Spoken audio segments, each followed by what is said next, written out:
radiorgb.net. Dans une rue de Paname, errant au bord de l'eau, je fumais mon Amsterdam pour finir au bistrot. Y avait là 2-3 femmes qui faisaient le tapin. Moi j'aiguisais ma lame pour planter les rupins. RGB 99.2. J'ai grandi dans le 9-5 à Cergy, mon petit paradis, ma suite, banlieue pourrie. Dans le coin c'est l'Oise qui coule la mie, pas le Danube ni le Mississippi. Si c'est Cergy. RGB, votre radio locale sur 99.2. Votre journal d'information locale, Théo Guiton. Bonsoir à toutes et à tous. Dans l'actualité du mercredi 1er octobre, les associations poussent un cri d'alarme face à leur situation budgétaire. On reçoit Caroline Bess, référente départementale des Francas et représentante du syndicat de l'éducation populaire Exopé sur le territoire. Dans un instant, les jazz sessions de Pierre-Lay font leur retour. On fait le point sur la programmation d'octobre, la chronique cinéma de Damien Morel bien sûr, et puis côté météo, demain le ciel sera voilé avec des nuages qui persisteront toute la journée. Comptez 13 dans la matinée, 18 dans l'après-midi. Jeudi dernier, un homme de 50 ans a été condamné à 8 mois de prison ferme par le tribunal correctionnel de Pontoise pour avoir incendié sa cabane lors des incendies criminels qui ont embrasé la butte Pinson à Groslay dans la nuit du 24 au 25 juin dernier, souvenez-vous-en. Cette nuit-là, à la suite de l'expulsion des gens du voyage, 11 départs de feu ont mobilisé 150 pompiers pendant des heures, provoquant un épais nuage de fumée visible jusqu'à Paris. Interpellé alors qu'il mettait le feu à son abri, l'homme a reconnu les faits en exprimant ses regrets, mais sans expliquer clairement ses intentions. Malgré une ancienne condamnation et une interdiction définitive du territoire, il est revenu en France expliquant ses difficultés en Roumanie. En plus de la peine de prison, il devra verser 3 703 € précisément pour les frais d'intervention des pompiers, alors que la facture totale des incendies de cette nuit-là dépasse les 600 000 €. Un ambulancier de 31 ans condamné à 1 an de prison ferme avec mandat de dépôt par le tribunal de Pontoise après une course-poursuite de 11 km sur la 15 à bord d'un Porsche Cayenne. En état d'ébriété, il avait percuté plusieurs véhicules avant de finir encastré dans une rambarde à Gennevilliers, manquant également de reverser les policiers venus l'interpeller. À la barre, il a admis « Quand je picole, je fais n'importe quoi », reconnaissant ses problèmes d'alcool qui ont déjà conduit à plusieurs condamnations, dont une récente révocation de sursis. Malgré la plaidoirie de son avocat qui demandait une chance de réinsertion, le tribunal a opté pour une peine ferme, estimant que son comportement mettait en danger la sécurité publique. Ça ne tient plus. Le cri d'alarme des acteurs associatifs face aux coupes budgétaires qui s'enchaînent et qui s'annoncent. Beaucoup d'entre elles appellent à la mobilisation le 11 octobre prochain. Bonsoir Caroline Bess. Bonsoir Théo, bonsoir à toutes et à tous de l'autre côté de vos appareils radio. Référente départementale des Francas et représentante du syndicat de l'éducation populaire Exopé sur le territoire. Le slogan c'est « Ça ne tient plus ». À quel point ça ne tient plus en fait ? Alors, ça tient plus du tout puisque... on va tant pis commencer par les chiffres qui fâchent. On parle de 180 000 à 200 000 licenciements sur la période 2025 et premier semestre 2026. C'est le plus grand plan social de France. Les associations, elles comptent quasiment 1,5 million à 2 millions de salariés. C'est 11% de l'emploi privé en France. Et ben donc vous aurez vite fait le calcul, c'est 10% de ces emplois qui vont être supprimés. Voilà. Donc ça ne tient plus à ce point-là, mais outre des suppressions d'emplois et ce grand plan social qui, évidemment, c'est toujours un drame humain pour les familles qui vont être touchées et les personnels, derrière, c'est surtout aussi que moins de salariés dans les associations, c'est moins d'activité auprès de la population. Il faut rappeler que sur un peu plus de 68 millions d'habitants que nous sommes dans ce pays, 67 millions de personnes sont concernées chaque jour par l'activité d'une association. C'est la personne âgée qui reçoit l'aide à domicile pour ses soins et la préparation de ses repas, c'est les parents qui déposent les enfants à la crèche, c'est l'accueil périscolaire, en particulier dans les milieux ruraux. Mais c'est aussi le club sportif de vos ados. Donc tout le monde à un moment va être impacté parce que moins de salariés, moins d'activités. Concrètement, par exemple, pour nous au Franca, dans ce département, eh bien, depuis cet été, nous avons supprimé nos interventions, ce qu'on appelle les animations de rue. C'est-à-dire qu'on a un animateur qui allait les mercredis pendant les vacances et plusieurs samedis en pied d'immeuble dans les quartiers dits populaires et qui proposait des animations en pied d'immeuble pour les enfants et les jeunes adolescents. Ça n'existe plus. On peut poser la question, que vont faire ces enfants et ces jeunes désormais s'ils ne fréquentent pas les structures de loisirs proposées par les municipalités? Pourquoi cet appel, il est maintenant? Les associations, évidemment, elles connaissent des baisses de subventions d'année en année. C'est presque devenu un marronnier, les associations qui baissent. Pourquoi c'est maintenant? Parce qu'il va y avoir le budget? Parce qu'on sait qu'il va y avoir des coupes budgétaires? Parce qu'on sait, mais surtout parce qu'elles sont drastiques. Oui, il y en a régulièrement et merci de le rappeler. Et jusqu'ici, on fait avec des bouts de ficelle, si vous me permettez l'expression, sauf qu'à un moment, là, on peut même plus acheter la ficelle. Toujours un peu, je suis désolée, quelques chiffres. 45% en moyenne de subventions dans les associations. Pour les Francas dans le Val d'Oise, c'est les 2/3 de notre budget qui a été supprimé. Parce que moins de subventions d'État, parce que moins de demandes aussi de prestations de nos partenaires, les collectivités locales en particulier. Non pas que les élus locaux ne souhaitent pas avoir recours aux animations qu'on propose aux enfants et aux jeunes de leur commune, mais simplement eux-mêmes ont des budgets municipaux qui sont contraints, notamment par la réduction des dotations globales de l'État. Et puis enfin, il faut le dire, le département du Val d'Oise, dans son assemblée plénière du 14 février, a fait le choix de supprimer complètement la ligne jeunesse-éducation populaire. Les conseillers départementaux ont donc fait le choix que dans ce département du Val d'Oise, il n'y aurait plus de soutien à la jeunesse et à l'éducation populaire. Pour nous, c'est 2/3 d'un poste qui est parti.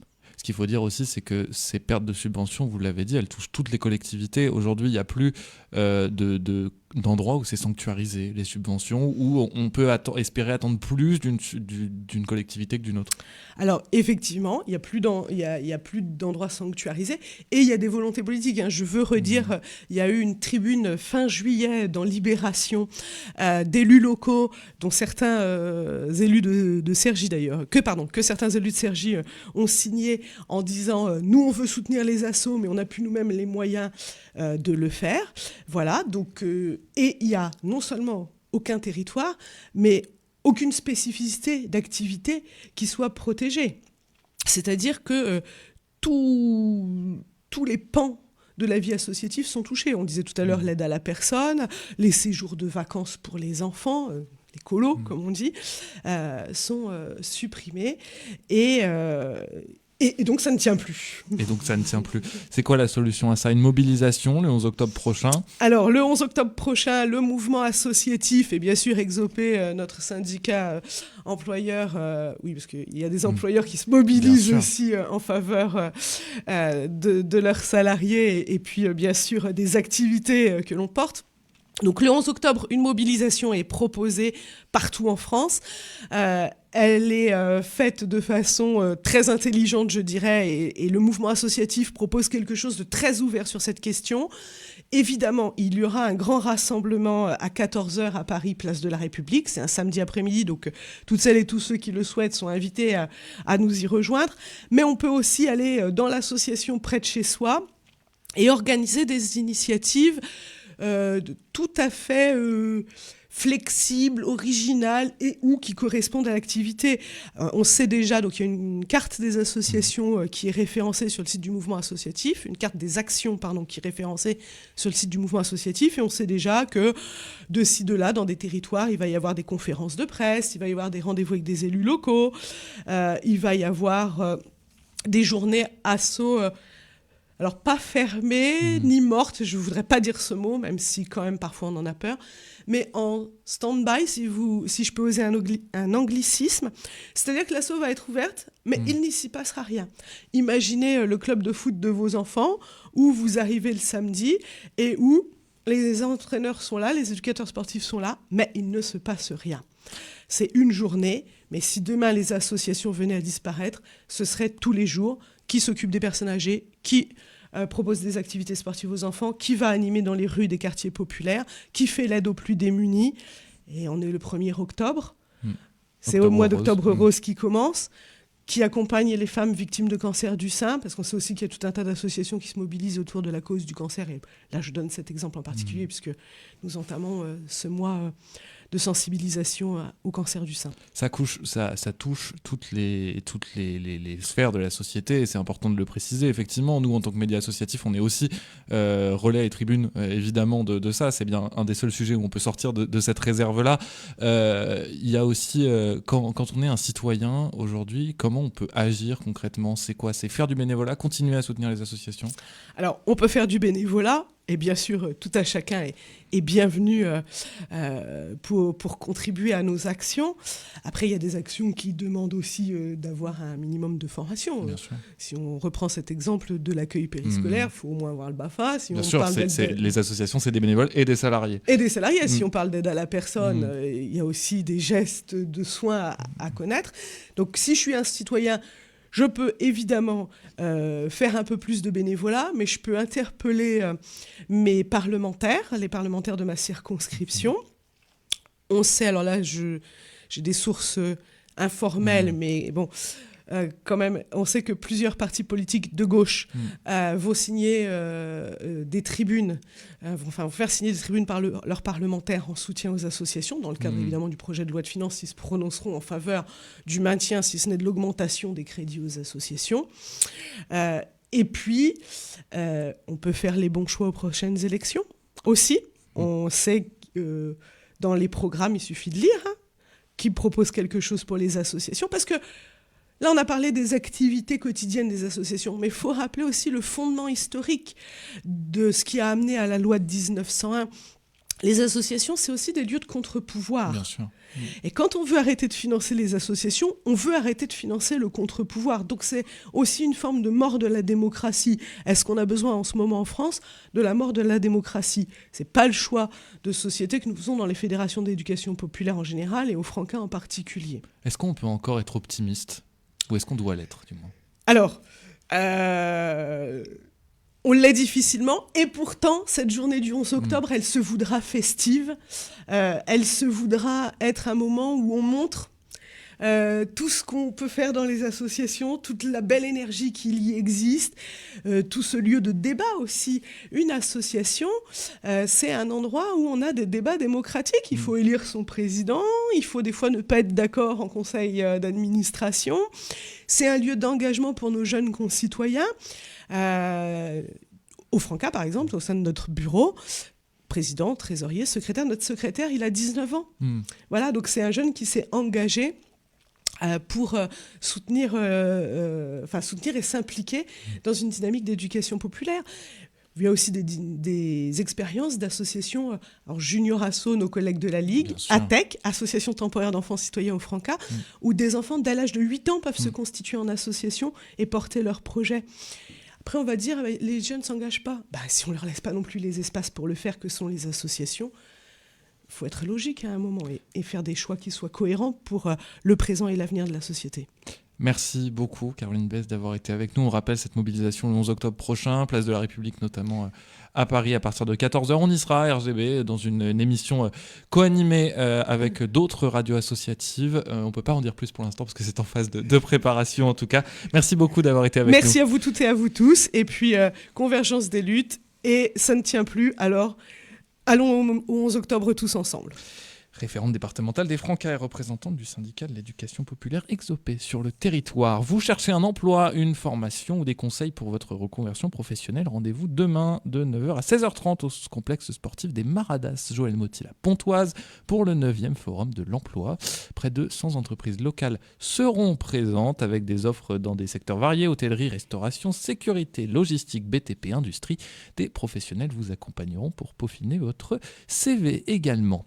Pierre-Lette Jazz Session fait son retour pour une nouvelle saison. Jean-Céric Mingros fait le point sur la programmation d'octobre avec André Harich, une interview enregistrée hier. André Harich, bonjour. Vous êtes bénévole en charge du numérique et de la communication pour la mezzanine et les jazz sessions. Une fois n'est pas coutume, on vous reçoit pour parler de la programmation de ce dernier trimestre.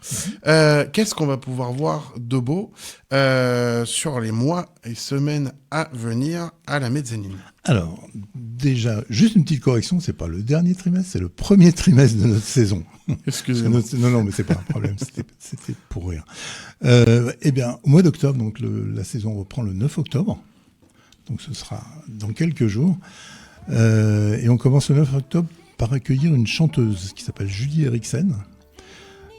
C'est le pianiste Laurent Epstein qui l'invite et qui a formé un quartet autour d'elle avec Fabien Marcos à la contrebasse et Pierre-Eden Guilbeault à la batterie. Et ils vont nous livrer un joli répertoire avec toute la sensibilité et le talent de Julie Eriksen. Ça va aller des ballades les plus douces jusqu'au titre un peu plus musclé. Donc on va passer une belle soirée.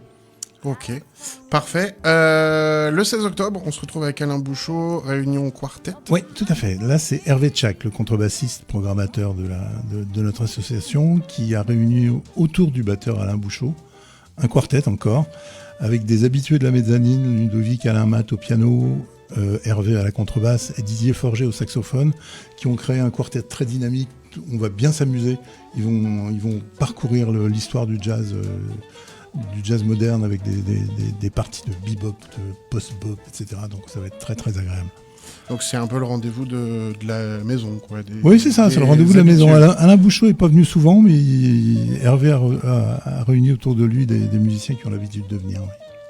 Le 23 octobre, Pascal Bivalski Quartet joue Bobby Hutcherson. Oui, tout à fait. Alors, comme Laurent et Hervé, Pascal Bivalski est un des programmateurs de l'association, mais il est aussi et surtout vibraphoniste, avec une passion pour un musicien qui s'appelait Bobby Hutcherson.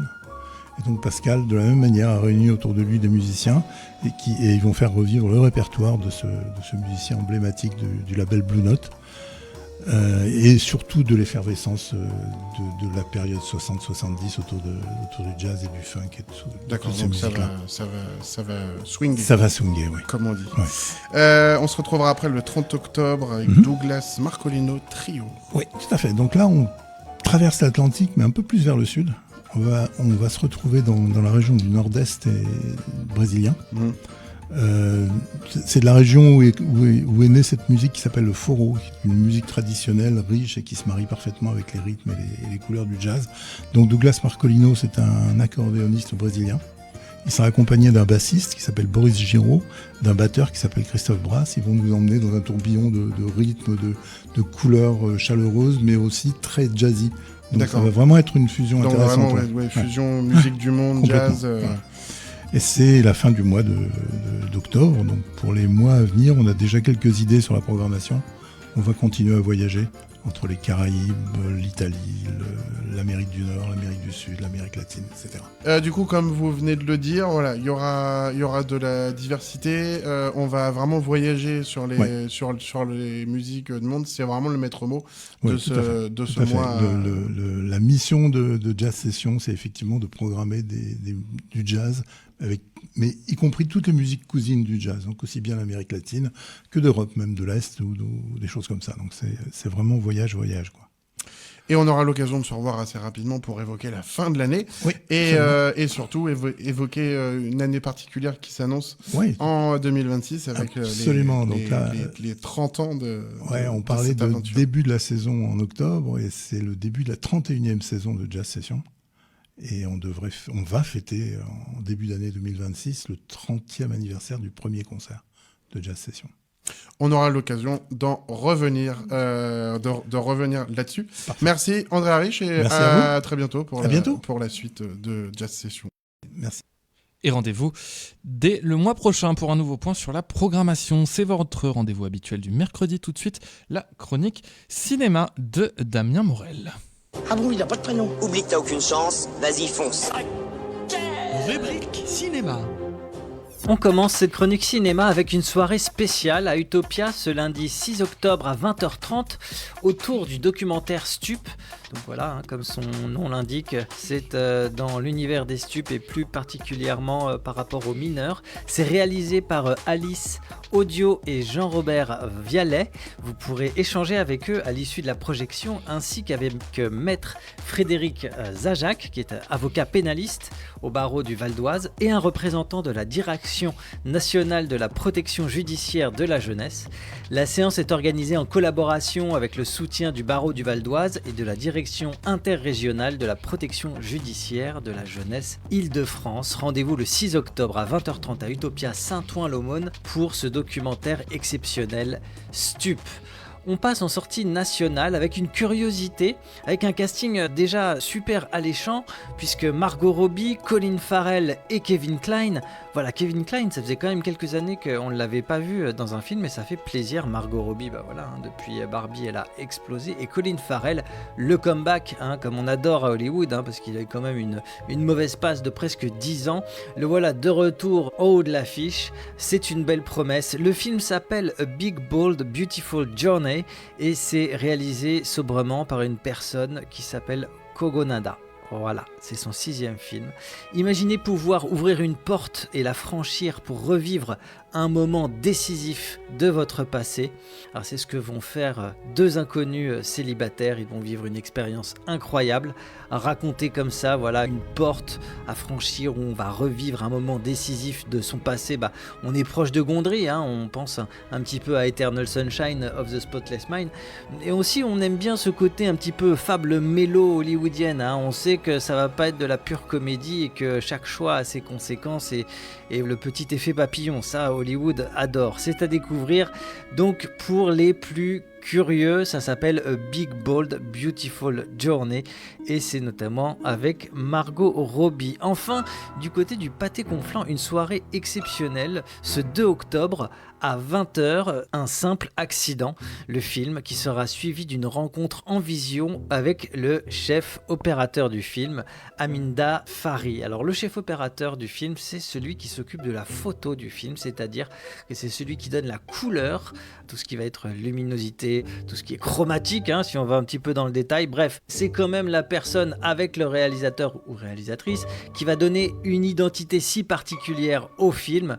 Et le film en question, Un simple accident, eh bien c'est la Palme d'Or du dernier festival de Cannes. Donc ce sera autant de bonnes raisons de nous écrire à radio-rgb.net ou de nous appeler au 01 30 38 25 25, 01 30 38 25 25 ou radio-rgb.net pour gagner des places pour Un simple accident ce 2 octobre à 20h au Pâté Conflans.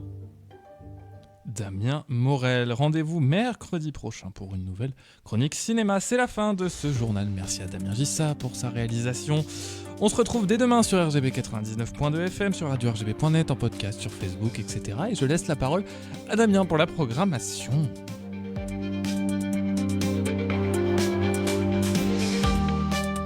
Alors ce soir, je vous propose Société et cinéma. Société d'abord, puisqu'à 19h vous retrouverez Parole d'ado, regard de pro, une émission sur le défi de la parentalité à l'ère du numérique et proposée par le Centre Information Jeunesse 95.